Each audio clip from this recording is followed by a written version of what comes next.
Good morning, all. Thank you so much for being here. I'm Congressman Maxwell Alejandro Frost, and I'm proud to stand alongside some of the fiercest local advocates fighting to hold Donald Trump and his administration and this state accountable for a taxpayer-funded kidnapping program trafficking our people across the entire world that they're running under the guise of an immigration system. Here in Central Florida and across the country, we've watched as Trump's ICE agents abuse the rule of law, completely skirt over due process, and target non-violent people and working people. We're talking about mothers, fathers, grandparents, taxpayers, even folks showing up for their immigration hearings. Plainclothes federal agents are snatching people off of the street, wearing masks. These people are terrorizing our communities across the entire country and terrorizing our people here in Central Florida. And when they find them, we hear the stories that are completely heartbreaking. People are being held in detention centers described as hell on earth, where food, water, bathrooms, beds, and medicines are sometimes withheld, where basic dignity is being stripped away. I want to be clear. Being undocumented in this country is not a crime. That's right. A civil offense. That's right. No human deserves to be caged, brutalized, or disappeared for it. And no one is safe in this country. We've heard about U.S. citizens being wrongfully detained under Florida's extreme immigration enforcement policies. And this is what's happening across this country. It's a culture of fear and of chaos. The things you see go on in Los Angeles, that chaos that the Trump administration started, they want the money and resources in this big budget they're trying to pass to export that chaos across the entire country to all of our communities. I ask everybody watching, no matter who you voted for, was this chaos around our country before Donald Trump became president? No. He ran saying he wanted to make us more safe, make our communities more peaceful, but he's done the exact opposite and has scapegoated immigrants to tell you that they're the reason why you can't afford your rent. Immigrants have nothing to do with the reason you can't afford your rent or why you need 2 jobs or why you can't afford to send your kids to school. It has to do with the massive influx of wealth inequality in this country, billionaires and corporations that have been running the show for generations. We can't let politicians like Donald Trump pit us against one another, especially in Orlando and in Central Florida. We are an immigrant-filled community. We are a community filled of people. And yes, people are going to have different statuses. And to my Republican colleagues who say, I don't want any undocumented people in this country, I actually agree with you. So let's document every single one of them with a speedy path to citizenship. That's how we fix this problem.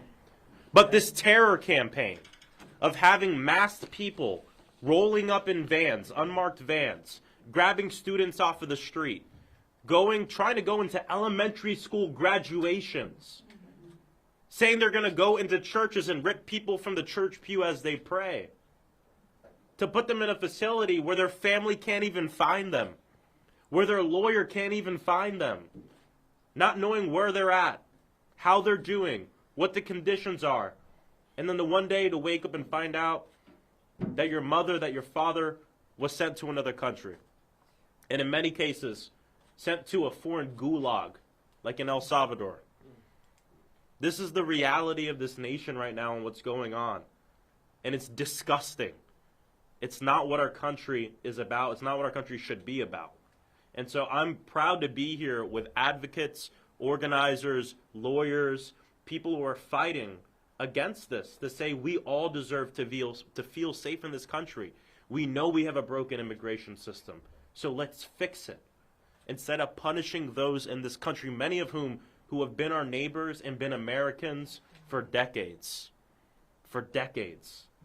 We know we have an issue to fix here, but this cruelty is not the answer. This terrorism on our communities is not the answer. And so today, I'm very proud to be introducing the Stop Unlawful Detention and End Mistreatment Act, otherwise known as the SUDAM Act. This bill is a step towards pulling back the curtain on our immigration detention system and shining a light on what's happening in the shadows right now.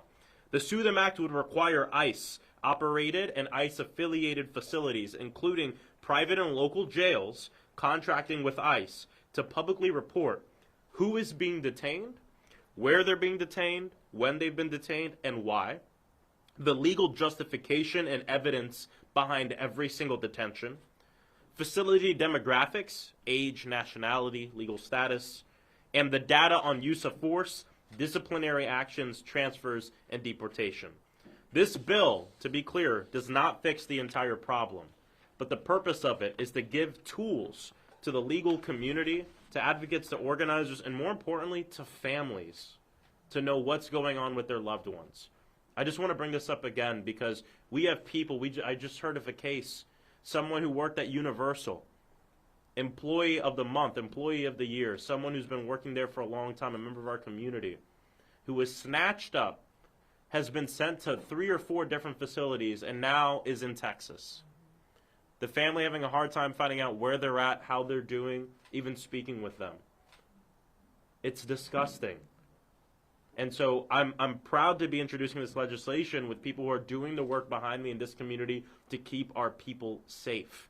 And we have to talk about the lawlessness of this administration. They said they wanted to arrest elected officials, then they arrested a mayor of New Jersey. Then they arrested one of my colleagues, LaMonica MacGyver, who is facing federal charges for simply exercising her legal ability to conduct oversight on an ICE facility. Then, I'm in an oversight hearing talking to 3 governors. I asked them, what do you do if Tom Homan sends ICE agents to go and arrest you? And 2 hours later, Senator Alex Padilla in California is thrown to the ground and handcuffed simply for asking Kristi Noem a question about what's going on in his own community. This is lawlessness. This is terrorizing our people, our communities, arresting your elected officials. And so everyone has to know that the things you see on TV, it's happening here. This stuff is happening in our community right now. And they want to make it even worse. And so the SUDAM Act is one part of a huge puzzle in making sure that we can have accountability for this agency, ICE, that is completely out of control.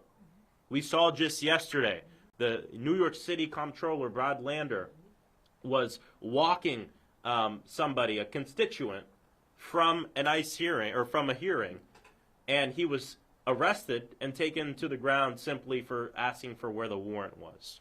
People at home have to know, even if you voted for Trump saying, yes, let's get people out who are undocumented, this and that. Something else you also have to know is that Trump is actively working to make more people undocumented and rip away the legal status from more people in this country. Whether it's ripping away TPS, an extension that was lawfully given, and in my opinion, illegally ripped away from so many people. Whether it's the ripping away of the parole program that was put into place under the Joe Biden administration, pushed for and fought for by immigrant advocates and organizers, or the most egregious case here, which is simply denying people the ability to claim asylum, which is the law of this land. And so, again, this is lawlessness that's taking over our communities, and everyone should know exactly what's going on. The last thing I'll say is, again, we have families that are losing loved ones, not being told where they're at, why they're being held, people living in this chaos, and it's taking over our country. And so I'm going to fight against it. We're going to all fight against it together. And this is really personal for me. You know, I'm the son of someone who came here as a Cuban refugee. I don't like to use my mom as a prop or anything, but she's even here, I think. Come over here. I know she's okay with it. I know she's okay with it. But just because she's here, I have to bring it up that my mom came here from Cuba as a refugee because our country said, come here, give me your poor, you're tired, masses yearning for freedom. That's how your congressman is a congressman right now, because she came here, because our country lived up to its promise. Sorry, Mama. And we love her. And we love her. So, look, the last thing I'll say is if you're proud of what you're doing, you shouldn't need to cover your face to do it. That's it. That's true. And so these ICE agents, and we're going to put a lot of energy behind attacking the Trump administration on this, but we also have to talk about the agents themselves that are carrying this out. If you have any decency, quit now. Go do something else. Because just doing what you were told has been the justification for some of the worst horrors and crimes against humanity in the history of not just this nation, but this world. And we're seeing this unfold right before us. Now I'm going to pass it over to an amazing advocate and a friend from the Hispanic Federation, Lauri Campo.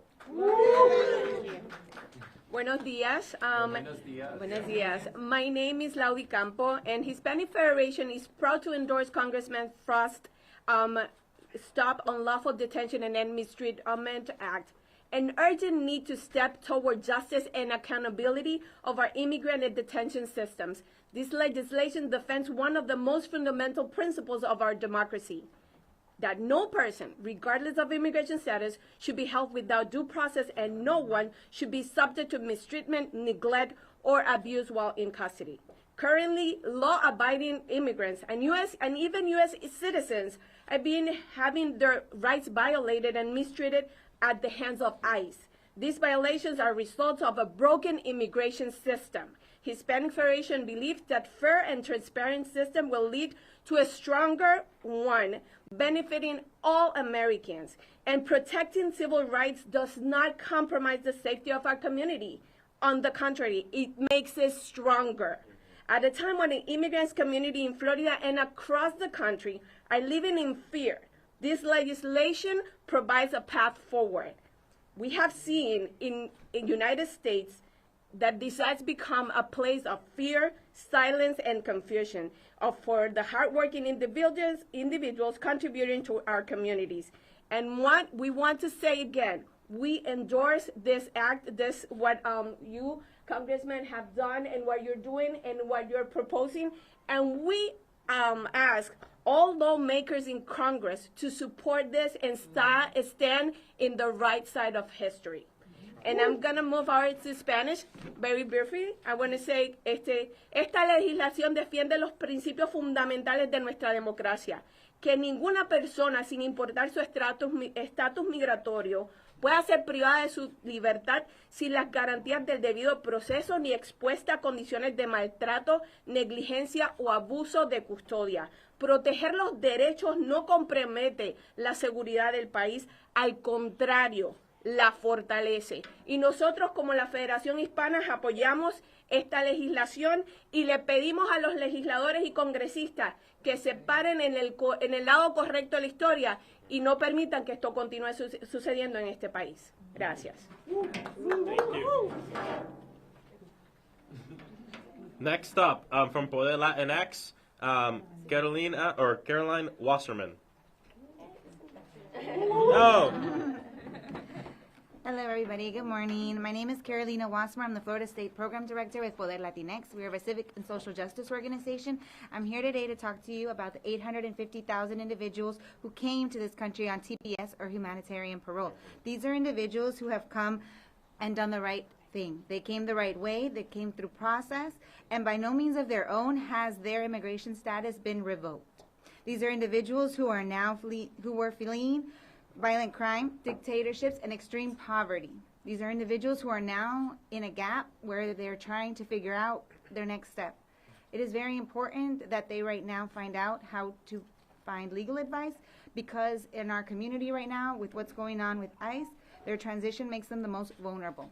So it's very important that we also know that these are hardworking individuals who work in our parks, who work in hospitality, who work in all kinds of industries here in Central Florida. And for this reason, we also make the call out to business owners. It's very important for you to also have your support in this time of need for those that work with you who are still trying to maintain status in this country.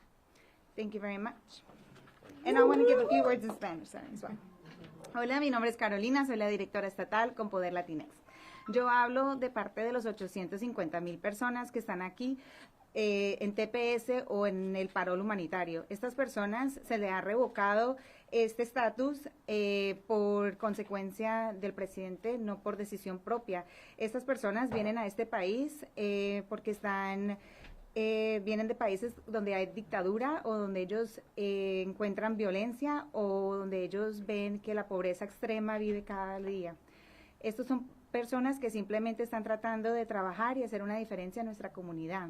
Son personas que trabajan en la industria hospitalaria, que trabajan en la industria que ayuda a la economía de la Florida. Es importante que nosotros también le digamos a esas personas que son sus empleadores, que trabajan en los pequeños negocios o grandes negocios, que nos apoyen en estos momentos, porque son las personas que ayudan a estas compañías. Muchas gracias.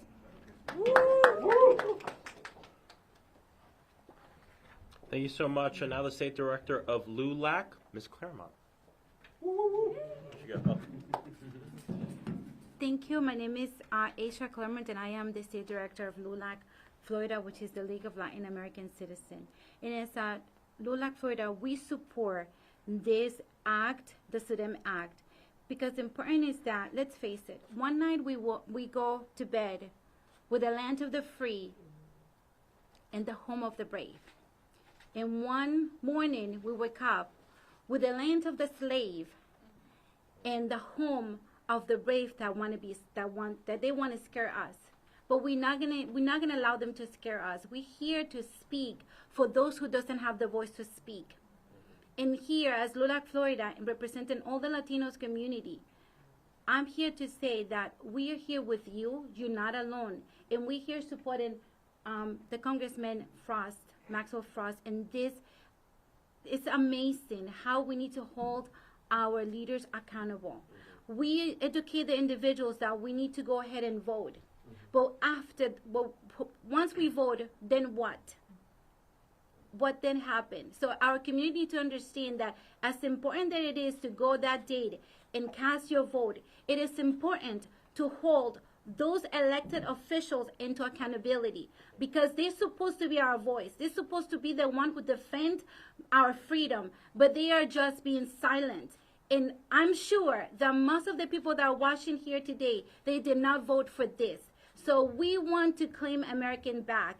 Yes, let's make America great. The land of the free and the home of the brave. This is the America I know. This is the America I fell in love with. And I'm an immigrant too. Como les digo, una noche nos acostamos con la tierra de la libertad y la casa de los valientes. Y una mañana nos despertamos con la tierra de la esclavitud y la tierra que quiere amedrentar a las personas valientes callándole la voz. Pero nosotros como líderes comunitarios no nos vamos a mantener en silencio. Nosotros vamos a hablar, porque esta América, la que puede ser otra vez la gran América, la tierra de la libertad y la casa del que es fuerte y valiente, nosotros la reclamamos hoy. Así que no te quedes callado. Tú vas y vota, pero después, ¿qué? Tienes el derecho, tienes el deber de que los que tú votaste, que pusiste en la oficina, sean responsables de sus actos. Y yo llamo hoy a mi comunidad hispana que lo llamemos a capítulo, a que tengan la responsabilidad por lo que nosotros lo pusimos en oficina. Gracias. And from immigrants are welcome here, my good friend Erica.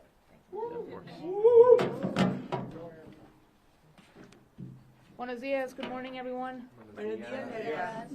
My name is Erika Gomez Tejeda, and I am the organizing director for the Hope Community Center. And I'm also here representing the Immigrants Are Welcome Here Coalition. We're a coalition of 40 organizations, not just immigrant organizations, but attorneys, civil rights groups, the 50-50 folks, people who care about democracy, people who care about due process, people who care about humanity, who think that all of us deserve human rights, and that immigrants are not aliens, we are people. We are very grateful for this very timely bill introduction, Congressman Frost, because the number one problem that we're having in the community, especially in Orange County, is the fact that our people are disappearing. Immigrants are disappearing from the county jail. There are two reasons why this is happening. Number one, the county and the cities have signed on to the 287G agreements which they were required to. What that does is allows police officers to detain people while they're driving for driving violations and bring them to the jail. The second reason, right, that's hosting people for things as minor as a traffic violation and filling up the jail and turning it into a traffic jail. The county is 100% responsible for that. But what happens next is the time the person bonds for that minor traffic violation, the county has signed a different contract which houses ICE detainees.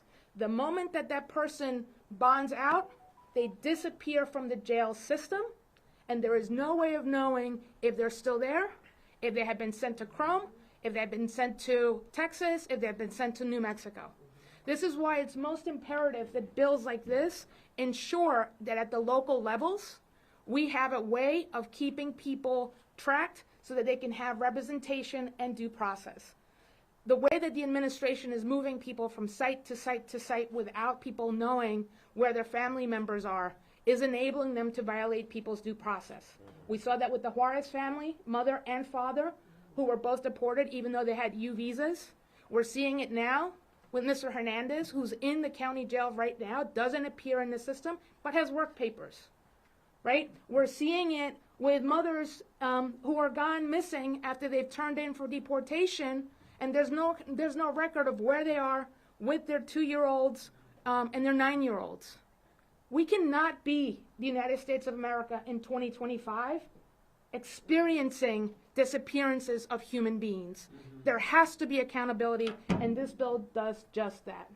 In the meantime, the Immigrants Are Welcome Here Coalition have raised a community alert. We're calling it the STOP campaign.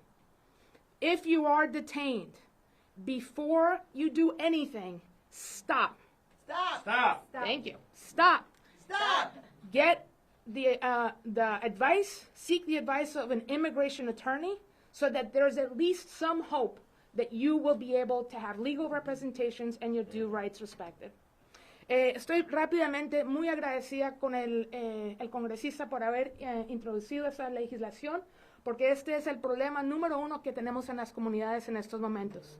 La gente en nuestra comunidad se están desapareciendo en el condado de Orange y se están desapareciendo por 2 diferentes contratos que el gobierno local ha firmado. El 287G, que es necesariamente legal y que deja que las policías traigan a inmigrantes por violaciones tan pequeñas y tan livias como de tránsito, pero después de que esa persona paga la fianza, automáticamente se pone en parte de la del segundo acuerdo, el cual no tiene que ser parte. En ese momento, la persona, cuando ya paga la fianza, se desaparece del sistema de la cárcel. Pueden que estén ahí o puede que estén en otros lugares, no se sabe. Entonces, esta ley nos ayuda a asegurar que lo primordial es que tengas la transparencia para que tus abogados sepan dónde estás y cómo proteger tus derechos. Ayer la coalición de inmigrantes Somos Bienvenidos lanzamos la campaña de PARE. Pare. Es decir, que necesitamos que antes de que tú tomes cualquier decisión, debes parar Para. y conseguir la ayuda legal de un abogado de inmigración para que por lo menos tengas la oportunidad de tener tus derechos respetados y que no te desaparezcas del sistema. Muchas gracias, congresista.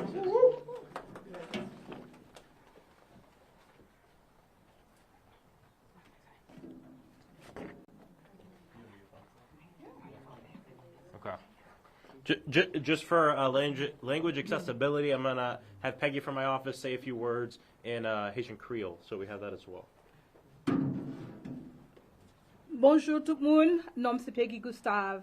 Jodi a me représenter office de Congrès Maxwell Frost. Là parce que à ce moment-là, un moment très important, nous avons pile membres de famille nous, haïtiens, espagnols, dans saisissement qui paient pour y sortir parce que l'immigration dehors. Mais là yo prend nous, yo mettez nous dans prison qui pas bon du tout. Bill ça que le Congrès a introduit, je dis, la suspend maltraitement. La suspend pour ne pas maltraiter nous encore. Somme dit nous, je dis, nous souhaitons que tout l'autre membre de Congrès a campé avec Congrès pour nous suspendre maltraitement de tout immigrant. Merci. Thank you, Peggy. All right. Well, thank you everyone for being here. And if you're wondering who's fighting this lawlessness in Orange County, it's the people right here. It's all the people here fighting against this, but also more importantly, taking care of our community. So Thank you so much, and happy to answer some questions. So, Congressman, do you think that Orange County and Orlando should revoke their current agreements with ICE? Is that even possible? I know that the one of the agreements is mandated by the state, but we do want to see the county revoke the IGSA agreement, which is one that's not mandated by the state, which is the reason why we're seeing this influx of people being held at 33rd from across the state under ICE detainers. Congressman, specifically what would your bill change about the local Orange County jail? What are the requirements that would be implemented? Yeah. So what this bill does is require anybody who's being detained by ICE or under an ICE detainer, detainer being the ability for local law enforcement or folks to hold someone for ICE for up to 48 hours, that legally they would have to put forth data points and information that is put up publicly on a website immediately on who is there, why they're there, when they got there, where they're at, the legal justification and evidence behind each detention, the demographics of the facility, and then any data on use of force during the detainment and anything like that. That's currently not what's going on. That's why lawyers, families, people, once these people are snatched up from the streets, and in many cases, and let me bring this up, we have many people across this country and here in Orange County or in Central Florida that are being detained when they're on their way to an appointment with the government of this country. You know, people talk about doing this the right way. These are people that are doing it the right way. They're going to their appointments like they have been for years, and they're going to the appointment, and when they walk out, what happens? They're snatched up by people wearing masks. That's going on in this country right now. And so they're snatched up by people wearing masks, and then they just disappear. No one knows where they're at. They don't know where they're at for weeks. And so what this does is make it so we understand exactly who's where. You heard about what's going on at 33rd. If you're a person, you get pulled over for speeding or whatever, they take you over to the jail. You're being held there for that offense. Once you post the bail, then what happens is they keep you there under the ICE detainer, depending on your status, and then they take you out from the system because you're no longer in the system for that specific offense that they originally detained you for. And now you're there with ICE. And that's the problem, is everything relating to ICE, there's no transparency. They're holding people in the basements of federal buildings to evade a federal law that says that members of Congress have to be let into detention facilities. I exercised this power I have by going to the Baker detention facility in Stark, Florida last year. I pulled up unannounced and said, you have to let me in as per the law. It's been an appropriations law since 2017 or 2018. They let me in. I saw horrible conditions. I spoke with detainees there that have said, look, I've been fighting this for months. Some people have been there for up to a year. And now they're saying, I'm begging to be deported now because the conditions are so bad. I'd rather live on the streets of Haiti than live in this detention facility. Many of these people not found guilty of any crime. They're being detained because of their status as they fight deportation orders. So this is what's going on here in the state. We see these horrible conditions at Crow. Glaze is reopened, which was closed down for being horrible, and then also at Baker and Chrome as well. But people are being held here. So what would this change? It would make it so that way anyone being held at 33rd under an ICE detainer, we know who they are, we know why they're there, and that information would be made available to attorneys, but more importantly to families who want to know where their loved ones are at. What is the next step now for this bill that you're introducing? So, yeah, so we've introduced the bill. My goal when I get back to D.C. is to get as many co-sponsors on the bill as possible from the Democratic side and have some private conversations with Republicans as well about it. There's some people we have to bring up in this press conference because we have members of Congress in the state of Florida that represent huge immigrant communities that are being impacted by this. And I'm talking about Mario Diaz-Balart in Miami. I'm talking about Carlos Jimenez in Miami, and I'm also talking about Maria Salazar in Miami as well. All three of them have come out and said, we disagree with the Trump administration on revoking TPS, on now deporting Cubans as well. There's a few Cubans in Miami. And we disagree with him, and we're going to talk with him about it. Nothing has happened thus far. So this is an opportunity for them to move it from words to action. Sign on to this bill so at least your constituents can help defend themselves through due process. We're not talking about anything illegal here. We're talking about the country living up to the laws of the land, and I think it's disgusting that people are being held in secrecy, and it's happening across the country. So I'm going to talk with some of these representatives that represent many immigrants of different statuses to try to get them on the bill as well. Yes? When you mention the website, are you talking about like the jail websites, or like, is it like another website where they're going to store the documentation, and who's going to verify that? Yeah, so this would be depending on what the facility is. So if it's an ICE detention facility, it would be on a ICE web or on like a website. This is actually something that was more normal during COVID. When we were in COVID, jails and places where people being detained across the entire nation adopted more strict data protocols because of what the nation was facing. So we actually based some of this law off of some of the practices that agencies were following then. Congressman, the Secretary of Defense last week authorized the mobilization of military personnel to the states of Texas, Florida, and Louisiana to help with ICE enforcement. What are your thoughts on how the public should take this? It's said that they're only going to be taking an administrative function, but what are your thoughts and how should the public take it? Yeah, the public should be terrified about what the administration is doing in terms of putting, the people who took an oath not to a president, but took the oath to defend our Constitution, our nation. The fact that the Marines, active duty Marines, were sent to Los Angeles is disgusting. The fact that our men and women and people in the military that are signed up to defend this country are being weaponized against U.S. citizens and against Americans in our own homeland should terrify everybody. And something else we have to bring up that a lot of people are talking about is the executive memorandum that Donald Trump signed that weekend before he he federalized the National Guard in California. When you read that memorandum, not once does it name the state of California. Why? Because that memorandum actually applies to all states in the nation. All states in the nation.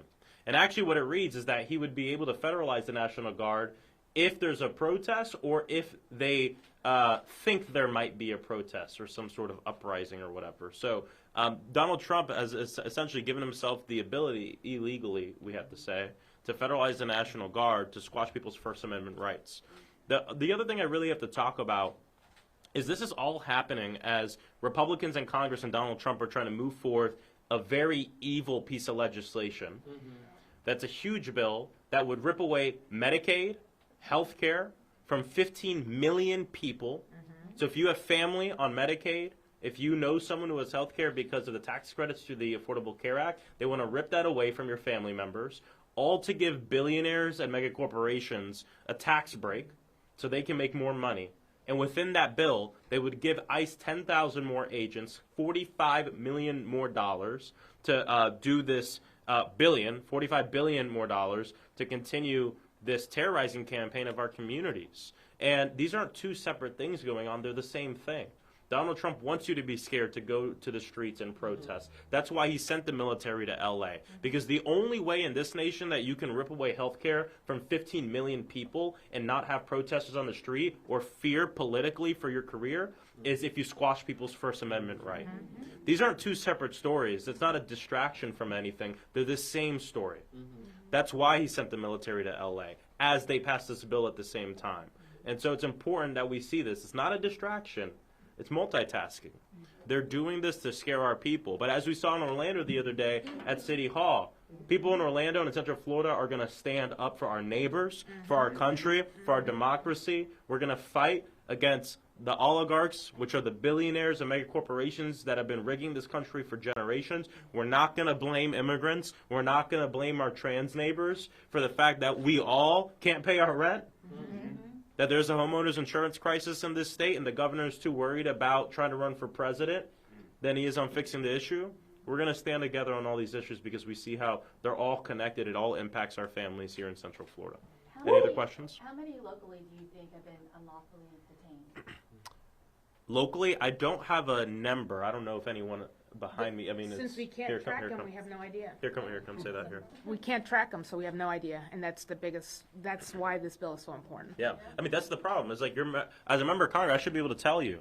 And in fact, if you were to ask this number to any of our local elected officials, they wouldn't be able to give you what you want to know. I also want to make sure that I shout out, our local elected officials, especially our state representatives, state senators are fighting hard in Tallahassee for us. We have State Representative Rita Harris here, who's been doing great work, and we really appreciate her.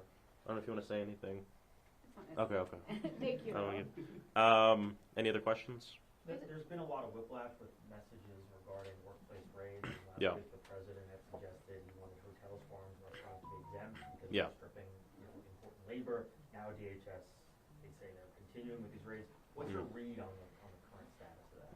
The president is all over the place, and I'll tell you, the reason he put out that memorandum saying let's ease off of certain workplaces is because of the pressure from the people that is mounting up. And Donald Trump, for the first time, his poll numbers on immigration are underwater. More Americans don't trust him on immigration than trust him on immigration, which for a Republican at a national level, if you don't know a lot about politics, Republicans always win the immigration number. But now he's underwater, and it's because people are seeing that he's gone. It's not even about just going too far, but it's about creating this chaos in our communities that people don't want. And we see a lot of people, especially Latino or just immigrants who might have supported Donald Trump that feel like they were lied to, being very much impacted. And my message to everyone is, look, I'm sorry you were lied to, but join us as we fight against this so we can make sure that we stop it and that it never happens again. So you expect those DHS operations to continue? Yeah, I expect everything to continue. This is what they want to do. They want to terrorize our communities. They want to hurt people. And what I encourage people to do, if you want to help out, is get engaged with local organizations that are helping to protect immigrants locally. We at the federal level have to fight like hell. We have to throw out the way things have always been, because that's not how it is right now. Use every point of leverage we have to obstruct and delay this horrible and evil agenda, and fight to win elections in the midterm, so we can put accountability on this president. And people in his administration have been talking about, well, if the Democrats, win the House, they're just going to be subpoenaing, it's going to be a bunch of subpoenas and investigations. You're damn right. It's going to be a bunch of subpoenas and investigations. Tom Holman is going to be one of the first 3 people that we're going to have sitting in our chair on the Oversight Committee to answer to us why he feels like he can go and arrest senators, members of Congress, send people that are masked to go pick up our people in the middle of the street. So there is a lot of accountability that needs to be done. But right now, what I'm most concerned with is the fact that our local advocates, lawyers, and families don't have the information they need to properly and legally protect their own families. And that's what the SUDAM Act is meant to do. You had mentioned to one of the earlier questions. Could you do your call to action for the Latino community in Spanish too? I'll do it after. Yeah. I'll do that after with if we have Telemundo here or anybody. Yeah, so one of the earlier questions you had mentioned that you want the county to revoke their IGSA agreement. Have you spoken with county leadership, Mayor Demings, anybody like that about your position on that and where they stand? I haven't yet, but I'll be reaching out to everyone. But we have great public servants at the county level, and I know they'll do the right thing. And so, but I'll be speaking with them about that. Are the changes in immigration affecting foreign students and even our universities? I'm sorry? Are the changes in immigration affecting our foreign students here? Oh, yes. Yeah, this is greatly impacting. And current students that are here from other countries, but also we've seen many colleges, universities actually start to deny people the ability to go to their local community college if their status is, ambiguous, or they don't know what their status is, which actually hasn't been the norm. In this state, we've seen really great partnerships with our local community colleges that have accepted people regardless of their status. And I think part of what's happening is a lot of people are scared of the Trump administration. But if we bow down and we comply in advance, we're giving him power he doesn't have. There are a lot of people have to realize a lot of what's going on now is not law, has not been passed in the law. The Trump administration is not going to pass a lot of laws. That's why they're trying to do everything quickly, because they know once they lose one of these levers of power, they're done. They're not going to be able to do what they want to do.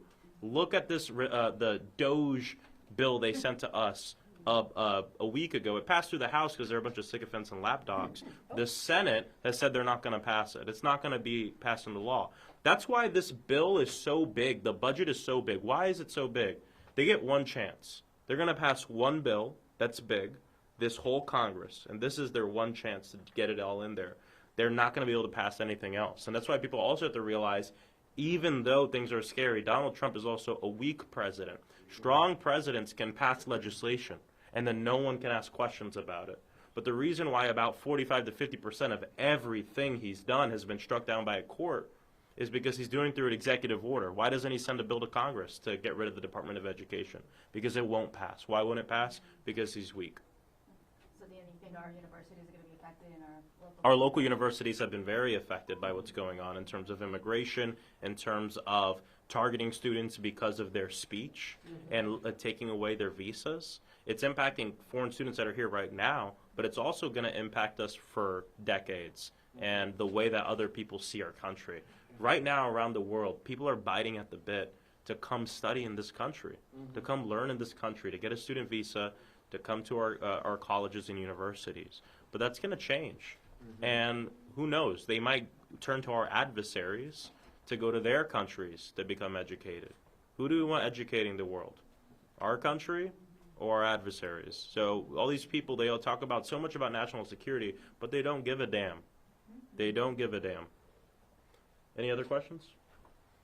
All right, everybody, thank you. Did I hear someone with this? It was just a call to action in Spanish. Yes, I'm going to give the call to action in Spanish to the Spanish stations afterwards. Okay. Thank you, everybody. Appreciate you.